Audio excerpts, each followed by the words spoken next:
We're with Anti-Flag. Tell me more about you. I mean, you just showed up, within the last hour, and you're gonna play and then leave again. Yeah, we just rolled in and we roll out. That's how we get it done. That's how you roll. Yeah. Just in and out. In and out. That's what we do. That's right. So tell me more about what's going to happen next after this. You said you're just going to go home. Well, yeah. So we live in Pittsburgh, which is about 3 hours away. So we just. So you just drive in, or we're on break from tour, a short break. So we got up this morning, we drove down, and we're gonna play our set. We're gonna play 30 minutes. We're gonna get in the van and go back home. And then take a nap. That's our day. There you go. That's kind of how it works. So, what's after this Rock on the Range? What is Anti-Flag going to do? Well, we'll be in Europe for about 7 to 8 weeks this summer. Yeah. So we've got a long touring cycle ahead of us, and our record came out about a year ago, and so we've just been touring on that record, playing new songs off the record, which is exciting, and it's always exciting to play new stuff and see how people react. So it's almost like a 1-year anniversary for... Yeah, for the American Spring, yeah. So how do you, it's just a 1-year anniversary, how do you find the time to, put out other albums in between there?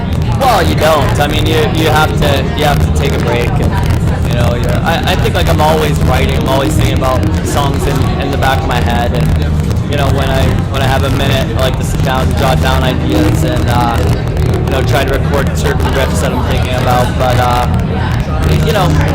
you kind of you prioritize what you're gonna do with your time. And right now we're on tour, and we're gonna do a lot of touring throughout the rest of this year, and then we'll start to think about a new record, and we're going to put our time and effort into that. We all have like I was saying, that punk has a big sense of community. So how has your band influenced the punk landscape? Well, it is an interesting question. I mean, I think that when we started our band over 20 years ago now, we had you don't look a day older. Oh, well, thank you. It's all the unicorn blood I drink. It helps. Me too, because I'm right there with you. Yeah, nice.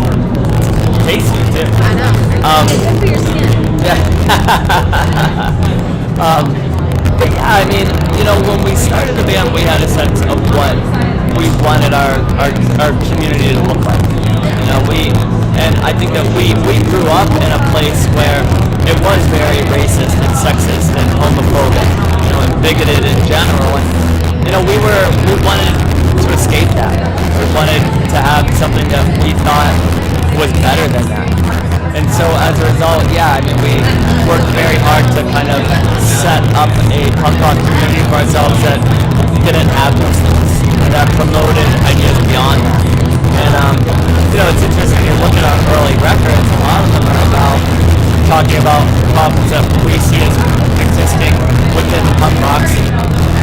And I think that was a time where there were bands like our band, and there were other bands out there too, who that's kind of what we were singing about, because we wanted our punk rock community to be something different than the greater society as a whole.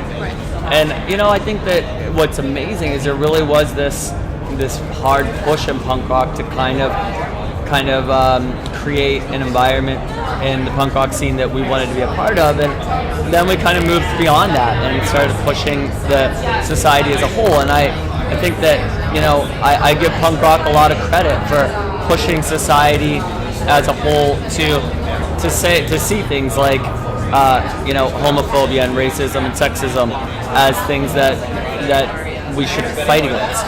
Absolutely. And you mentioned all these things, but now we have this political climate with interesting candidates that almost promote those things. Well, they do. Like Donald Trump is a bigot. And so it's definitely our job as a community to say we don't want that, and to be out in society and saying that we don't want that. And it's about enough of us raising our voices to say that just because this guy says these things, it doesn't make it okay. Right. And I don't know why we're glorifying it either.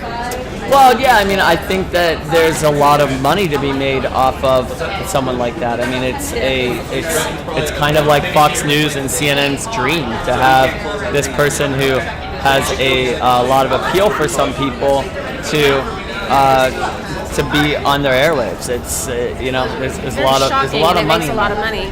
Well, yeah, and I think that what that speaks to is the problem that we have with media in our country. The fact that it's the majority of media is owned by a very small group of people, and it's about making money. It's not about reporting what actually matters. True.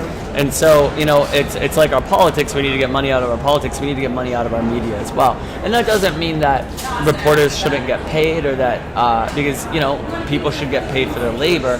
What it does mean, though, is that this kind of advertising money that just makes it this billion-dollar business, that there's something out of whack as far as the values and the integrity of people who call themselves journalists, who really just entertainment presenters. I mean, Anderson Cooper is an entertainment presenter. He's not a journalist. It's just one example. But he's very good looking and he does it well. There you go. Entertainment presenter. So you guys also almost have a lot of philanthropic and organizations that you guys support. How do you guys go about choosing which organizations you're going to support? Well, there's definitely,